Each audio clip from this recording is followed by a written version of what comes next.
이제 전쟁을 해야 되는데 모세가 전쟁에 대한 규례, 기본 윤리에 대해서 쭉 교훈하면서 전쟁은 우선적으로 가나안 전쟁을 얘기하겠죠. 근데 중요한 거는 이 전쟁은 영토 확정이나 경제적 약탈 목적으로 하는 전쟁이 아니라 언약으로 인침받은 거룩한 땅의 회복과 수호를 위한 전쟁입니다. 그래서 이스라엘 전쟁은 여호와의 거룩한 전쟁입니다. 그래서 전쟁을 수행하는 과정에서 하나님의 지시를 받아야 되는데 신명기 20장에는 전쟁에 관한 말씀과 이웃을 내 몸과 같이 사랑하라고 하는 주님의 말씀이 어떻게 조화를 이루는지, 어떤 관계에서 이해를 해야 되는지 생각해 볼 수 있습니다. 우리 주님은 원수도 사랑하고 미워하는 자에게 선행을 베풀고 무시하는 자를 위해 기도하고 축복해 주라고 말씀합니다. 요한복음 18장 11절에 보면 예수께서 베드로에게 이릅니다. 검을 집에 꽂으라, 아버지께서 주신 잔을 내가 마시지 아니하겠느냐, 이렇게 말씀합니다. 주님이 우리가 또 빌라도에게도 내 나라는 이 세상에 속한 것이 아니라 만일 내 나라가 이 세상에 속한 것이라면 내 종들이 싸워 나로 유대인들에게 넘기우지 아니하였으리라. 이제 내 나라는 여기에 속한 것이 아니다, 이렇게 말씀합니다. 결코 이 땅에 오시면서 싸우지 않으셨고요. 온갖 멸시와 난폭 속에서도 온유와 인내로 겸손함으로 일관하셨습니다. 그렇게 하면서 우리에게 모범을 보이셨고 살아간 발자취를 쫓아오게 하셨습니다. 구약의 전쟁과 신약의 사랑, 용서의 관계를 어떻게 이해해야 될까? 여호수아 시대 하나님께서 공의로 심판을 집행하셨고 지금은 모든 것을 은혜로 역사하고 계십니다. 그러니까 하나님의 행위의 원리는 모든 시대에 있어서 하나님 백성에게는 아름다운 도덕의 원리입니다. 이 사실을 알고 나면 우리가 모든 어려움 속에서 어떻게 살아야 될지를 생각해 볼 수 있습니다. 오늘 우리가 이 본문을 어떻게 해석하고 우리 삶에 적용해야 될까? 특별히 성도의 삶 가운데 이 성스러운 전쟁, 영적 전쟁이 시작됐습니다. 예수 믿기 전에는 전쟁이 없었는데 믿고 나면 전쟁이 시작됩니다. 죽었던 사람이 살아나니까요, 모든 것이 시작됩니다. 이 신앙생활은 전쟁입니다. 혈과 육에 대한 싸움이 아니라 어둠의 주관자들과 정사의 주관자들과 악의 영들과 권세자들과의 싸움입니다. 에베소 6장 12절 말씀대로 사도 바울은 일생을 마무리하면서 하나님 앞에 서야 할 그 시점에서 디모데후서 4장 7절에 보면 선한 싸움을 싸우고 달려갈 길을 마쳤다, 이렇게 얘기해요. 선한 싸움을 싸웠다고 얘기합니다. 그 사랑하는 디모데에게 너 하나님의 사람아 믿음과 선한 싸움을 싸우라, 이렇게 얘기해요. 이것을 위해 내가 부르심을 입었다 그랬습니다. 선한 싸움을, 이것을 위해 내가 부름을 입었다. 다른 말로 부르심 자체가 선한 싸움을 싸우라는 거죠. 우리가 복음을 전할 때, 믿음으로 살려고 할 때, 주님의 몸된 길 위해서 섬기고 봉사할 때 항상 외부의 불신 세력과 내 속에서 일어나는 불신앙의 도전을 받게 됩니다. 이게 다 뭡니까? 선한 싸움을 싸워야 될 부분이겠죠. 빛과 어둠이 함께할 수 없습니다. 세상이 예수님을 미워하고 대적했기 때문에 제자된 우리도 똑같은 도전을 받게 됩니다. 그러나 제자된 우리들도 어떤 환경 속에 있든지 환난과 핍박에 대해서 우리에게 필요한 것이 있다면 담대하게 싸우는 거예요. 그 두려움을 극복하는 것인데 두려움 속에서 이기는 거죠. 그래서 영적 전쟁은 사단과의 싸움이고 죄악과의 싸움이고 자기 자신과의 싸움입니다. 어떻게 그럼 영적 전쟁에서 이길 수 있을까? 신명기 이 말씀을 기록하면서 이스라엘 백성들에게 첫 번째로 얘기하는 것이 두려워하지 말라는 겁니다. 우리가 신앙생활하면서 두려움을 이기게 되시길 주의 이름으로 축원합니다. 이 두려움을 이기지 못하면 결국은 어떻게 됩니까? 전진이 안 됩니다. 전진이 안 돼요. 현대인의 한 사람 한 사람의 행동, 사고, 정서를 지배하는 핵심 감정이라는 것이 있는데 현대인의 핵심 감정은 뭘까요? 불안과 두려움입니다. 부정적인 감정으로 인해서 많은 현대인들이 불면증에 시달리고 신경성 질환을 겪고 있습니다. 우울증, 공황장애, 이것이 크게 늘어나는데 뭐 때문에 그럽니까? 불안 때문에 그러죠. 이게 핵심 감정입니다. 왜 불안하고 두렵습니까? 세상이 급변하다 보니까 미래를 예측할 수 없어 불안합니다. 이스라엘 왕, 초대 왕 사울 왕이 왕이 됐는데 두려움이 없고, 그죠? 미래에 대한 것도 가만히 생각해 보면 왕인데 걱정할 게 없잖아요. 그런데 누가 등장합니까? 다윗이 등장하니까 자기보다 더 인기가 있는 사람이 등장하니까 미래에 대한 두려움을 느낍니다. 그 두려움이 결국은 그 인생을 무너뜨려요. 별거 아닌 것 같은데 두려움을 이겨야 됩니다. 여호수아 1장 9절에 보면 여호수아를 이제 모세에 들이어서 이제 가나안 땅 정복을 해야 되는데 똑같습니다. 이미 하나님은 가나안 땅을 주셨다고 얘기합니다. 철옹성 같은 여리고성을 손 하나 까딱하지 않고 무너뜨립니다. 그럼에도 불구하고 반드시 넘어야 될 먼저 산이 있었는데 그 산이 뭐냐면 두려움이라는 산입니다. 그래서 여호수아 1장 9절에 보면 내가 내게 명령한 것이 아니냐, 강하고 담대하라, 두려워하지 말며 놀라지 말라, 내가 어디로 가든지 내 하나님 여호와가 너와 함께하느니라. 계속 그걸 강조해요. 그걸 심어줍니다. 먼저 전쟁도 하기 전에 강하고 담대하라, 두려워하지 말아라, 놀라지 말라, 내가 너와 함께할 거다, 이 약속을 주십니다. 이 용기를 주는 말씀을 반복합니다. 이유가 뭘까요? 여호수아가 제일 먼저 넘어야 될 산이 두려움입니다. 이 두려움을 이기게 하기 위해서예요. 그러니까 여호수아가 먼저 이 산을 넘어야 이스라엘 백성도 담대히 이 산을 넘을 겁니다. 이 말씀에서 하나님은 여호수아의 감정 상태를 존중하고 계신 것을 보게 됩니다. 왜 두려워하느냐, 책망하거나 질책하지 않고 내가 너와 함께할 테니 걱정하지 말라고 그 마음을 만져주십니다. 그러니까 최고의 전략가고 최고의 지휘가이신 하나님이 전략, 무기보다도 중요한 것이 있다면 바로 그 백성들의 마음이었어요. 그러니까 마음입니다. 감정을 무시하면 안 됩니다. 감정을 가볍게 여기고 내버려 두면 결국은 무너질 수 있습니다. 우리가 구약의 엘리야 선지자가 이세벨의 말 한마디에 감정이 무너집니다. 바알을 섬기는 선지자 450명을 상대로 하나님의 살아계심과 능력을 증명해 보였던 그 엘리야입니다. 그런 엘리야가 이세벨의 독살스러운 말에 기가 죽어 로뎀나무 아래에서 죽기를 구합니다. 그토록 당당히 뜬 사람이 순식간에 자기 연민에 빠져 차라리 죽게 해달라고 하나님께 구합니다. 뭐가 문제입니까? 감정이 다쳤기 때문이에요. 두려움으로 사로잡. 감정을 가볍게 보면 안 됩니다. 감정의 영역에서 일어날 수 있는 일은 예측할 수가 없습니다. 절망과 분노와 두려움 이런 같은 것들입니다. 그래서 부정적인 감정이 파도를 치면 무슨 일이 일어날지 알 수가 없어요. 그렇게 하나님은 여호수아의 감정을 다루셨던 겁니다. 그거부터 해결하십니다. 민수기 14장 9절 보면 여호와는 우리와 함께 하시느니라, 그들을 두려워하지 말라 그랬어요. 왜 그렇게 됐습니까? 왜 민수기 정탐을 하고 왔는데 왜 그렇게 울며 밤새 통곡하며 원망했습니까? 두려움이 그들에게 덮였기 때문에. 그 두려움 때문에 울었던 것이고 두려움 때문에 원망했던 겁니다. 근데 두려워하지 않는 사람들이 있었어요. 여호수아 갈렙입니다. 뭐라고 얘기합니까? 하나님이 우리와 함께 하시느니라. 우리 신앙생활하면서 늘 마음속에 하나님이 함께 하심을 확신하게 되시길 주의 이름으로 축원합니다. 그 하나님이 우리와 늘 함께 하십니다. 오늘 본문에도 1절에 이스라엘 백성들에게 말이나 병거가 없어요. 요즘으로 말하면 탱크가 없는 겁니다. 우리 K9 자주포가 없어요. 전쟁을 하는데 소총 갖고 나오고 저쪽은 탱크 갖고 나오면 전쟁이 되겠습니까? 그런데 뭐라고 얘기합니까? 이 탱크와 같은 강력한 무기가 없는데 하나님이 두려워하지 말래요. 전쟁하는데 함께 하겠다고 약속합니다. 다윗이 그 인생 노년의 때 그렇게 고백합니다.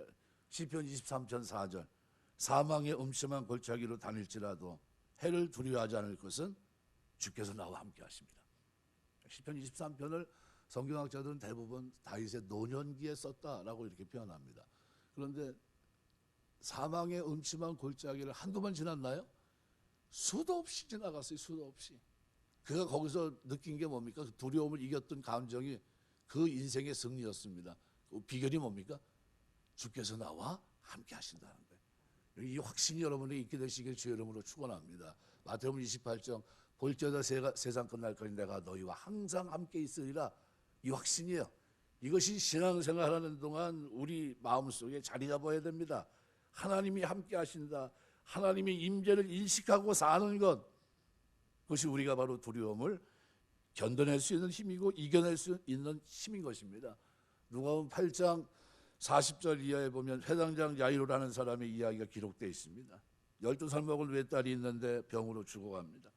그리고 마지막 수단으로 예수님을 찾아가 발 아래 엎드려 자기 집으로 오셔 기도해달라고 간청합니다. 예수님 오시면 살 수 있다는 거죠.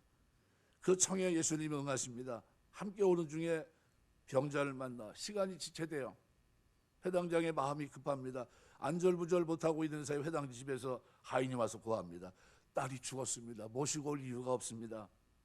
그런데 예수님이 그 말을 듣고 예수님을 더 이상 괴롭게 하지 말라고 하는데 그 이야기를 듣고 있던 예수님이 말씀합니다. 두려워 말고 믿기만 하라. 이렇게 얘기해요. 그럼 딸이 구원을 얻으리라. 말도 안 되는데 거기서 그 회당장 야이로가 어떻게 해요? 믿기랍니다. 두려워하지 않고 믿기랍니다. 끝났다고 생각하지 않고 하나님이면 될 수 있겠다. 그 하나님이 함께 하시면 생사복을 주장하시는 그분이 함께 하시면 살아날 수 있겠다는 믿음이 그에게 생겨요. 그리고 갔는데 하나님 예수님께서 일으키십니다. 우리 살아가면서 두려움을 이기게 되시길 주의 이름으로 축원합니다. 나에게 어떤 일이 일어났다면 그럼 이런 일이 일어난다면 여러분 어떻게 결정하시겠습니까?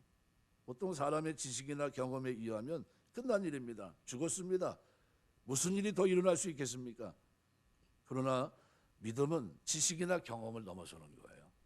지식과 경험으로는 안 되지만 믿음이 뭡니까? 인간적인 모든 것을 포기하고 하나님의 은혜를 받아들이는 것이 믿음입니다. 믿음은 하나님의 은혜를 받는 그릇과 같습니다. 믿음이 크면 그릇도 크고 하나님의 은혜도 많이 받지만 믿음이 작으면 하나님의 은혜도 적게 받아요. 회당장 야이로는 자신의 지식과 경험을 포기했습니다. 그리고 주님의 말씀을 받았습니다. 이것이 기적을 체험하는 기회였던 겁니다. 우리가 세상을 살아가면서 종종 벽에 부딪힐 때가 있어요. 이젠 끝이다, 할 수 없다, 절망이다, 낙심할 때가 있습니다. 그냥 낙심하고 있으면 영적 싸움에서 패배합니다. 선한 싸움에서 실패하는 거예요. 그러나 그 마지막을 넘어서는 것이 믿음입니다. 이 믿음이 없이는 영적 싸움에서 이길 수가 없어요. 두려워하는 이스라엘 백성에게 애굽 땅에서 널 인도해 내신 하나님을 기억하고 두려워하라고 말씀합니다. 전쟁하기도 전 과거를 기억해 보라는 거예요. 그래서 오늘 애굽에서 너희를 인도하신 내 하나님 여호와가 너와 함께 하느니라.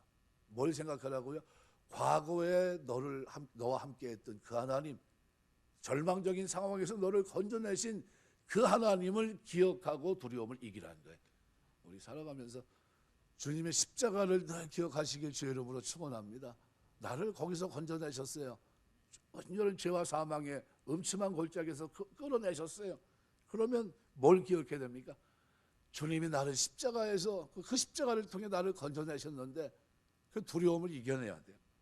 어려움이 있을 때 지난날 나에게 베푸신 하나님의 은혜를 기억해야 돼요. 그리고 돌아서서 생각해 봅니다. 어려울 때마다 지난날 나를 일으켜줬던 하나님의 능력이 뭔가. 그때 하나님이 제일 먼저 하신 일이 뭐예요? 두려움을 이기시고 기도할 때 그죠? 말씀에 대한 확신을 주시고 기도할 때 하나님께서 내 마음에 평안 주신 거예요. 이 기도 생활은 그래서 중요한 겁니다. 하나님이 이 두려움을 이기며 이 땅을 이겨나갈 수 있는 그 능력과 힘이 뭐에 있습니까? 여러분의 기도 생활 속에 있어요. 하나님이 기도할 때마다 두려움을 이길 수 있도록 붙들으실 줄 믿습니다. 과거의 일을 기억나게 하세요. 기도하는데 옛날에 있었던 일을 기억나게 하세요. 그때 내가 너를 건졌잖아 하면서 어떻게 그것을 성령께서 깨닫게 하세요. 왜 그럽니까? 이기란 거예요. 이번에도 하나님이 도와줄 거라는 겁니다. 사경에서 건져주신 하나님의 은혜를 기억할 때 힘이 생깁니다. 내가 하나님께 필요 없는 존재였다면 그때 하나님이 불러갔을 겁니다. 그러나 지금 내가 사는 것은 하나님이 쓰실 일이 있어서라고 생각하면 새로운 용기가 돋아요.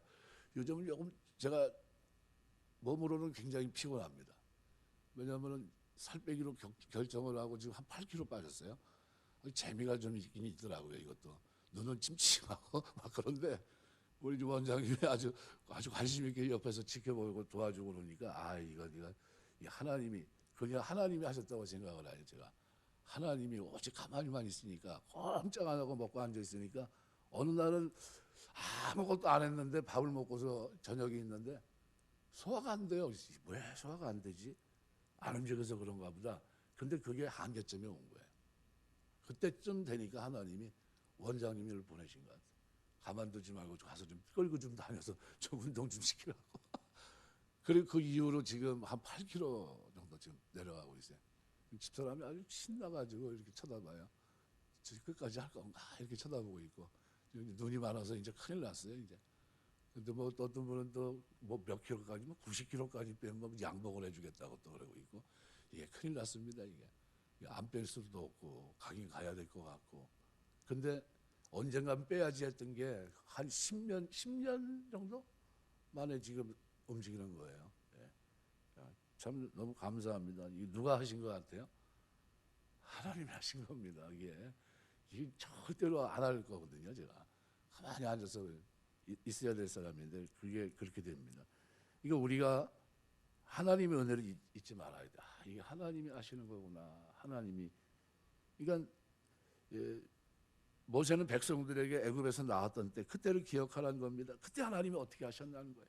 그때 너희 상황이 어땠냐는 겁니다. 그것이 너희 능력으로 나올 만한 일이었냐는 거예요. 10가지 기이한 일을 통해 하나님이 행하신 거 아니냐는 겁니다. 예수님은 먹을 것 때문에 걱정하는 제자들에게 이렇게 얘기합니다. 너희가 눈이 있어 보지 못하며 귀가 있어도 듣지 못하였느냐? 기억하지 못하느냐? 내가 떡 5개로 5,000명에 떼어줄 때 조각 몇 바구니를 거두었느냐? 마가복음 8장 18절 19절 말씀인데요. 무슨 얘기냐면요. 오병이의 사건을 왜 잊어버리냐라고 책망하신 겁니다. 너희가 먹을 것을 걱정하는데 그때 어떤 일이 있었느냐는 거예요. 광야 빈들에서 짝을 지어 앉아서, 그리고 축사했을 때 하나님께 감사기도 했을 때 어떤 일이 일어나냐는 거예요. 그 많은 사람을 다 채우고도 남은 것이 12광주리가 아니냐는 거예요. 그걸 왜 잊어먹었냐고 책망하신 겁니다. 하나님의 은혜를 잊지 않게 되시길 주의 이름으로 축원합니다. 이것이 두려움을 해결할 수 있는 열쇠예요. 그리고 또 하나의 두려움을 해결하는 길이 오늘 본문 2절에서 4절에 기록이 되어 있습니다. 너희가 싸울 곳에 가까이 가면 제사장은 백성에게 나아가 고하여, 이렇게 얘기합니다. 여러분, 제사장은 백성들에게 말하라는 겁니다. 하나님의 임재에 대한 체험이 없으면 주의 종들의 말씀을 듣고 두려워하지 않으라, 두려움을 극복하라, 이런 얘기입니다. 설교 듣는 게 왜 중요합니까? 말씀을 들음으로 하나님의 은혜를 체험하고 두려움을 떨쳐버릴 수 있기 때문이야. 여러분, 두려움의 확신을, 그 속에 승리할 수 있는 확신을 누굴 통해서요? 설교자를 통해서, 제사장을 통해서 듣는 겁니다. 전쟁은 여호와께 속한 일입니다. 사무엘상 11장 47절. 활과 칼에 좌우되는 것이 아니라 하나님의 권능하심에 대한 의의 여부에 따라 결정된다는 사실을 제사장들은 백성들에게 분명히 깨우쳐줘야 됩니다. 이 제사장들의 말을 듣고 두려움을 이기라, 이런 얘기입니다. 시편 27편 1절 보면 여호와는 나의 빛이여 나의 구원이시니 내가 누구를 두려워하리요? 여호와는 내 생명의 능력이시니 내가 누구를 무서워하리요? 그랬습니다. 우리 하나님 말씀 붙잡고 승리하시길 주의 이름으로 축원합니다. 군대가 나를 대적해 진칠지라도 내 마음이 두렵지 아니하며 전쟁이 일어나 나를 치료할지라도 내가 오히려 안연하리로다. 히브리 13장 6절 보면 그러므로 우리가 담대히 가로되 주는 나를 돕는 자시니 내가 무서워 아니하겠노라. 사람이 내게 어찌하리요 하노라 그랬습니다. 제사장들의 메시지는 너희 하나님 여호와가 너희와 함께 행하시며 너희를 위해 너희 대적을 치고 너희를 구원하는 자니라. 구원할 것이다. 그래서 4절에 이렇게 얘기합니다. 이스라엘들아 너희가 오늘 너희의 대적과 싸우려 나왔으니 마음에 겁내지 말고 두려워하지 말고 떨지 말며 그들로만 놀라지 말라. 너희 하나님 여호와는 너희와 함께 행하시며 너희를 위해 너희 적군과 싸우시고 구원하실 것이라, 이렇게 있습니다. 우리 신앙생활하면서 두려움은 요한계시록에 보면요, 둘째 연못에, 그죠? 둘째 심판에 들어가는 하나의 요소예요. 신앙생활의 두려움은요, 이것은 죄입니다. 죄. 현대인은 핵심 감정 속에 살아갑니다. 두려움, 그죠? 벗어나지 못해요. 예수 믿고 달라진 게 뭡니까? 평안이에요. 샬롬입니다. 주 안에 있는 참 평강. 그죠? 이것이 우리에게 있어요. 기도할 때, 말씀을 들을 때 하나님이 역사하시고요, 은혜를 기억나게 하시고 깨닫게 하시며 전진하며 나가게 하십니다. 아까 찬송이 생각이 안 나서 나 두려움 없네 이 대목만 생각이 나는 거예요. 한 10분간 찾았어요. 찬송가 앞장에서부터 다 뒤져. 그래서 결국은 찾았습니다. 나 두려움 없네. 누가 우리 사공입니까? 주 예수님 우리의 사공이 되십니다. 그분 인도하세요. 두려움을 이기며 승리하는 축복이 저와 여러분의 인생에 걷는 걸음 속에 충만케 되시길 주의 이름으로 축원합니다. 기도하겠습니다.